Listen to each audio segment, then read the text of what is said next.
ഈ പ്രിയങ്കയുടെ electoral debut ദേശീയ രാഷ്ട്രീയ പ്രാധാന്യമുള്ളതാണ് എന്ന് ഞാൻ കരുതുകയാണ്.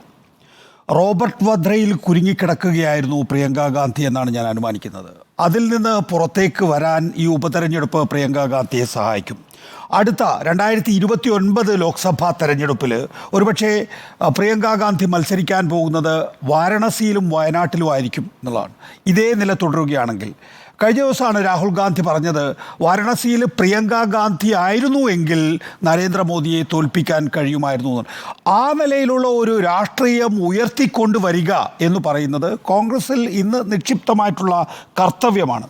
നോക്കൂ, ഈ ലോക്സഭാ തെരഞ്ഞെടുപ്പിൽ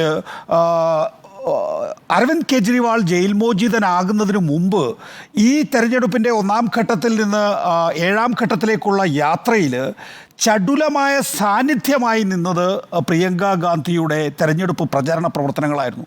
നോക്കൂ, നമ്മൾ ഉത്തർപ്രദേശിൽ 10 സീറ്റ് ഇന്ത്യ ബ്ലോക്കിന് കിട്ടിയാൽ തന്നെ വലിയ നേട്ടം എന്ന് കരുതിയിരുന്ന ഘട്ടത്തിൽ പ്രിയങ്ക ഗാന്ധിയുടെ തെരഞ്ഞെടുപ്പ് പ്രചരണ പ്രസംഗങ്ങളെല്ലാം തന്നെയും ആളുകളെ ഇളക്കി മറിക്കുന്നതായിരുന്നു.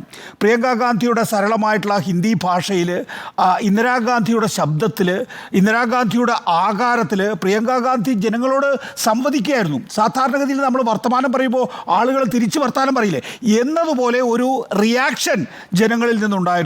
അതാണ് ഇന്ത്യ ബ്ലോക്കിന് 43 സീറ്റുകൾ സമ്മാനിച്ചു. ഞാൻ പറയുന്നത് പ്രിയങ്ക ഗാന്ധിയല്ല, ആ ഇക്വേഷൻ വർക്ക് ചെയ്തു എന്നുള്ളതാണ്. പ്രിയങ്ക ഗാന്ധിയുടെ ചടുലമായിട്ടുള്ള രാഷ്ട്രീയ പ്രസംഗങ്ങൾ, കോൺഗ്രസ് സമാജ്വാദി പാർട്ടി വോട്ടർമാരുടെ കോമ്പിനേഷൻ, രാഹുൽ ഗാന്ധിയും അഖിലേഷ് യാദവും തമ്മിലുള്ള ദോ ലഡ്കാസ് എന്ന് പറയുന്ന ഒരു ടാഗ്, ഇതൊക്കെ തന്നെയും വലിയ തോതിൽ ഇന്ത്യ ബ്ലോക്കിന് മുന്നേറ്റം ഉണ്ടാക്കി. BJPയെ സംബന്ധിച്ചിടത്തോളം 272 നിന്ന് 240 എത്തിക്കാനുള്ള ഏക കാരണമോ അല്ലെങ്കിൽ പ്രധാന കാരണമോ ഉത്തർപ്രദേശിലെ പ്രിയങ്ക ഗാന്ധിയുടെ പ്രചരണമാണ്, ഉത്തർപ്രദേശിലെ SP കോൺഗ്രസ് സഖ്യമാണ് എന്നുള്ളതാണ്.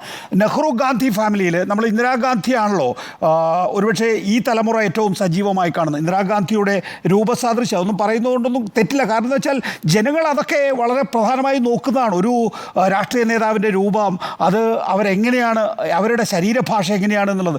ഇന്ദിരാഗാന്ധിയുടെ രൂപസാദൃശ്യത്തിൽ, ഇന്ദിരാഗാന്ധിയുടെ പ്രസംഗ പാടവത്തിൽ ഇന്ന് നെഹ്റു ഗാന്ധി ഫാമിലിയിൽ സംസാരിക്കാൻ കഴിയുന്നത് സോണിയാഗാന്ധിക്കല്ല, രാഹുൽ ഗാന്ധിക്കല്ല, പ്രിയങ്ക ഗാന്ധിക്കാണ് എന്നുള്ളതാണ്. ആ പ്രിയങ്ക ഗാന്ധിയാണ് തുറുപ്പുചീട്ടായി 2024 ലോക്സഭാ തെരഞ്ഞെടുപ്പിൽ ഉത്തർപ്രദേശിൽ ഉപയോഗിച്ചിട്ടുള്ളത്.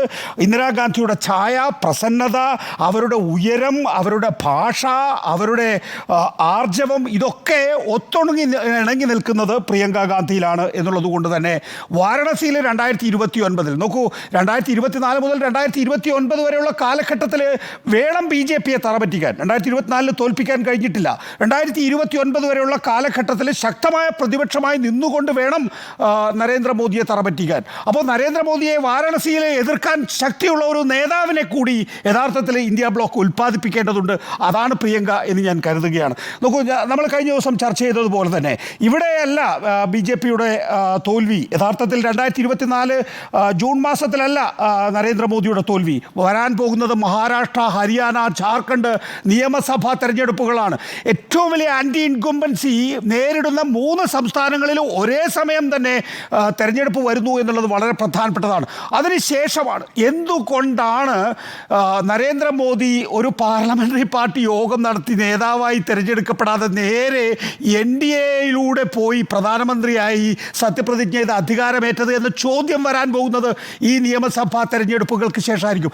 ആ നിയമസഭാ തെരഞ്ഞെടുപ്പുകൾക്കൊപ്പമാണ് വയനാട് ലോക്സഭാ ഉപതെരഞ്ഞെടുപ്പ് വരാൻ പോകുന്നത്, ചേലക്കര പാലക്കാട് നിയമസഭാ ഉപതെരഞ്ഞെടുപ്പ്. അപ്പോൾ ആ നിയമസഭാ തെരഞ്ഞെടുപ്പുകളിൽ ജാർഖണ്ഡിലും ഹരിയാനയിലും മഹാരാഷ്ട്രയിലും BJP തോൽക്കുകയാണെങ്കിൽ അതിൻ്റെ ആഘാതത്തോടൊപ്പം ഇന്ത്യൻ പാർലമെൻറ്റിലേക്ക് കടന്നു ചെല്ലാൻ പോകുന്ന ആളുടെ പേരാണ് പ്രിയങ്ക ഗാന്ധി എന്ന് പറയുന്നത്. അപ്പോൾ രാഹുൽ ഗാന്ധി പ്രതിപക്ഷ നേതൃസ്ഥാനത്തിരുന്നു കൊണ്ട് തൊട്ടടുത്ത സീറ്റിൽ പ്രിയങ്ക ഗാന്ധി ഇരുന്നുകൊണ്ട്, കാരണം രാഹുൽ ഗാന്ധിയുടെ പ്രസംഗ പാടവം നരേന്ദ്രമോദിയെ കീഴ്പ്പെടുത്താൻ പോകുന്നതല്ല, പക്ഷെ പ്രിയങ്ക ഗാന്ധിയുടേതാണ്. പ്രിയങ്ക ഗാന്ധിയുടെ ചോദ്യങ്ങൾക്ക് മുമ്പിൽ നരേന്ദ്രമോദി ചുളുങ്ങും എന്ന കാര്യത്തിൽ യാതൊരു സംശയമില്ല. കാരണം വളരെ ആർജവത്തോടുകൂടി ഏത് കാര്യവും പറയാൻ ശേഷിയുള്ള ഒരു നേതാവാണ് പ്രിയങ്ക ഗാന്ധി എന്ന കാര്യത്തിൽ എനിക്ക് സംശയമില്ല. ഞാൻ ഡൽഹിയിൽ വർക്ക് ചെയ്യുന്ന കാലത്ത് ആ ഘട്ടത്തിൽ യു പിയിൽ ഇവരുടെ പ്രസംഗങ്ങൾ നേരിട്ട് കാണുകയൊക്കെ ചെയ്തിട്ടുണ്ട്. ഞാൻ അന്ന് അരുൺ നെഹ്റുവിനെയൊക്കെ തോൽപ്പിക്കുന്ന ഘട്ടത്തിൽ ഞാനൊന്നും ജേർണലിസത്തിലില്ല. പക്ഷേ എങ്കിൽ പോലും അരുൺ നെഹ്റുവിനെയൊക്കെ തറ പറ്റിച്ച രീതിയിലുള്ള പ്രസംഗം വളരെ ചെറുപ്പത്തിൽ തന്നെ, ഏതാണ്ട് യൗവന കാലഘട്ടത്തിൽ തന്നെ പ്രിയങ്ക ഗാന്ധി ഉന്നയിക്കുകയും തൻ്റെ അച്ഛനെ ചതിച്ച അരുൺ നെഹ്റുവിനെ 4ാം സ്ഥാനത്തേക്ക് കൊണ്ടുപോവുകയും ചെയ്തത് നമ്മൾ ഓർക്കണം എന്നുള്ളതാണ്. അപ്പോൾ നോക്കൂ, ഈ മഹാരാഷ്ട്ര, ജാർഖണ്ഡ്, ഹരിയാന എന്നീ പറയുന്ന 3 സംസ്ഥാനങ്ങൾ, അതിൽ മഹാരാഷ്ട്രയിലൊക്കെ തന്നെയും വിപ്ലവകരമായ മാറ്റത്തിലേക്കാണ് കോൺഗ്രസ് കാര്യങ്ങളിലേക്ക് എത്തിക്കുന്നത്. അവിടെ 4ാം സ്ഥാനത്തായിരുന്ന കോൺഗ്രസ് ഇപ്പോൾ പ്രധാനപ്പെട്ട കക്ഷിയാണ്, 1ാം കക്ഷിയാണ്. അവിടെ ശിവസേന UBT ആണ് നേതൃത്വം നൽകേണ്ടതെങ്കിലും ഷിൻഡെ വിഭാഗം വലിയ നിലയിൽ ശക്തി പ്രാപിച്ചു വരികയാണ്. മഹാരാഷ്ട്രയിൽ ഒരുപക്ഷെ ഉദ്ധവ് ഠാക്കറെ വിഭാഗത്തിനെതിരെ ശക്തമായ പ്രതിരോധം തീർക്കാൻ കഴിഞ്ഞിട്ടുള്ളത് ഷിൻഡെ വിഭാഗത്തിന് മാത്രം. അപ്പോൾ അവിടെയാണ് കോൺഗ്രസിൻ്റെ വളർച്ച പ്രധാനപ്പെട്ടതാകുന്നത്. അങ്ങനെ കോൺഗ്രസ് വലിയ ഒറ്റക്കക്ഷി ആവുകയാണെങ്കിൽ, മഹാരാഷ്ട്ര തിരികെ പിടിക്കുകയാണെങ്കിൽ, ഉത്തർപ്രദേശിൽ സമാജ്വാദി പാർട്ടിയുള്ള ശക്തം കരുപിടിപ്പിക്കുകയാണെങ്കിൽ, മഹാരാഷ്ട്രയിൽ ഒറ്റക്കക്ഷി ആവുകയാണെങ്കിൽ ദേശീയ രാഷ്ട്രീയം മാറുമെന്നേ. ആ രാഷ്ട്രീയത്തിലേക്കാണ് കാര്യങ്ങൾ പോകുന്നത്. നോക്കൂ, ഇവിടെ പ്രാദേശിക രാഷ്ട്രീയത്തിലേക്ക് വന്നാൽ ശരിയാണ്, ഞാൻ ഉറപ്പിച്ചു പറയുന്നു, ഇത് കേരള പാക്കേജ് കൂടിയാണ്.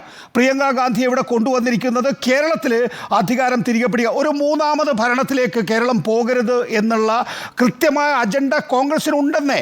ആ അജണ്ട തന്നെയാണ് യഥാർത്ഥത്തിൽ ഇപ്പോൾ പ്രിയങ്ക ഗാന്ധി എത്തിച്ചിരിക്കുന്നത്. അതാണ് ഞാൻ നേരത്തെ പറഞ്ഞത്, പാലക്കാടും ചേലക്കരയും വലിയ രീതിയിൽ പ്രതിരോധം സൃഷ്ടിക്കാൻ, വയനാടിനൊപ്പം പ്രതിരോധം സൃഷ്ടിക്കാൻ പ്രിയങ്ക ഗാന്ധിയുടെ സാന്നിധ്യം സഹായിക്കും എന്നുള്ളത്. ഇവിടെ നമ്മൾ ശരീരഭാഷ നോക്കുകയാണെങ്കിൽ, രാഷ്ട്രീയത്തിൽ ശരീരഭാഷ പ്രധാനമാണെങ്കിൽ, ഇന്ന് മല്ലികാർജ്ജുൻ ഖാർഗെയും രാഹുൽ ഗാന്ധിയും പ്രിയങ്ക ഗാന്ധിയും KC വേണുഗോപാലും നിന്ന് സംസാരിക്കുമുണ്ടല്ലോ, KC വേണുഗോപാലിൻ്റെ ബോഡി ലാംഗ്വേജാണ് ഏറ്റവും പ്രധാനപ്പെട്ടത്. KC വേണുഗോപാൽ വന്നിറങ്ങുന്ന സമയം മുതൽ ചിരി നിർത്തുന്നില്ല. KC വേണുഗോപാൽ, ഞാൻ ഉറപ്പിച്ചു പറയുന്നു, 2026 നിയമസഭാ തെരഞ്ഞെടുപ്പിൽ KC വേണുഗോപാലാണ് കേരളത്തിലെ കോൺഗ്രസിൻ്റെ നേതാവ്. KC വേണുഗോപാലിനെ സംബന്ധിച്ചിടത്തോളം അജണ്ടയുണ്ട് എന്ന കാര്യത്തിൽ ഒരു തർക്കവുമില്ല. അതുകൊണ്ട് തന്നെ KC വേണുഗോപാലിന് ഇതുവരെ നെഹ്റു ഗാന്ധി ഫാമിലി അസിസ്റ്റ് ചെയ്ത KC വേണുഗോപാലിനെ യഥാർത്ഥത്തിൽ പ്രിയങ്ക ഗാന്ധി അസിസ്റ്റ് ചെയ്യാൻ പോവുകയാണ്. പിന്നെ ഇവിടെ പറഞ്ഞ ഇടതുപക്ഷത്തെ ഇടതുപക്ഷത്തെ ദുർബലപ്പെടുത്തുകയില്ല. കേരളത്തിലെ ഇടതുപക്ഷം UDF എന്ന ദ്വന്ദ്വത്തെ ഞാൻ അംഗീകരിക്കുന്നു. അവിടെ ഏതെങ്കിലും തരത്തിൽ BJPയുടെ ഈ മുന്നേറ്റം ദോഷകരമായി ബാധിക്കുക യഥാർത്ഥത്തിൽ ഇന്നലത്തെയും ഇന്നത്തെയും രാഷ്ട്രീയം നമ്മൾ നോക്കിയാൽ പോരാ. ദൈനംദിന അടിസ്ഥാനത്തിലല്ല രാഷ്ട്രീയത്തെ വിലയിരുത്തേണ്ടത്, അത് UDFനെ ആയിരിക്കും. UDFനെയാണ് എപ്പോഴും ചിതലരിക്കാൻ സാധ്യതയുള്ളത്. അതിനാണ് സംഘടനാ ബലം കുറവ്. ആ സംഘടനാ ബലം കുറഞ്ഞ UDFനെ ശക്തിപ്പെടുത്തേണ്ടത് ആവശ്യമാണ്. ഇവിടെ കോൺഗ്രസ് ശക്തിപ്പെടണം എന്ന് തന്നെയാണ് എൻ്റെ ആഗ്രഹം. കോൺഗ്രസ് ചലനാത്മകമായാൽ മാത്രമേ കേരള രാഷ്ട്രീയം കൂടുതൽ മെച്ചപ്പെട്ട രീതിയിൽ പോകൂ. LDF UDF ദ്വന്ദ്വം, അതിന് തന്നെയാണ് പ്രിയങ്ക ഗാന്ധിയുടെ വരവ് സഹായിക്കുക എന്നാണ് പറയുന്നത്. നേരത്തെ ഇവിടെ സ്മൃതി പരുത്തിക്കാട് പറഞ്ഞ ഈ മുഖ്യമന്ത്രി പഴയ പേര് ഓർമ്മിപ്പിക്കരുതെന്നല്ല പറഞ്ഞത്, കൃത്യമായി രാഹുൽ ഗാന്ധി പറഞ്ഞു എന്തുകൊണ്ടാണ് കേരളത്തിലെ മുഖ്യമന്ത്രിയെ അറസ്റ്റ് ചെയ്യാത്തത് എന്ന ചോദ്യത്തിന് കൃത്യമായ മറുപടിയാണ് പഴയ പേര് ഓർമ്മിപ്പിക്കരുതെന്ന്. അത് ഇനി നാളെ രാഹുൽ ഗാന്ധി അല്ല പ്രിയങ്ക ഗാന്ധി പറഞ്ഞാലും പറയും പപ്പു എന്ന് വിളിപ്പിക്കരുത് എന്ന്. കാരണം കേരളത്തിലെ മുഖ്യമന്ത്രിയെ അറസ്റ്റ് ചെയ്യാത്തത് കേരളത്തിലെ മുഖ്യമന്ത്രിക്കെതിരെ അഴിമതി ആരോപണം ഇല്ലാത്തതുകൊണ്ടാണ്. ഇന്ത്യ ബ്ലോക്ക് അത്തരത്തിൽ രാഷ്ട്രീയ പ്രതിയോഗികളെ അറസ്റ്റ് ചെയ്യുന്നതിനെതിരെ ശക്തിയുക്തം നിലകൊള്ളുമ്പോൾ അതിൻ്റെ നേതാവ് ഇവിടെ വന്ന് തെറ്റായ രാഷ്ട്രീയം പറഞ്ഞാൽ അതിനെതിരെ പ്രതികരിക്കേണ്ടി വരും.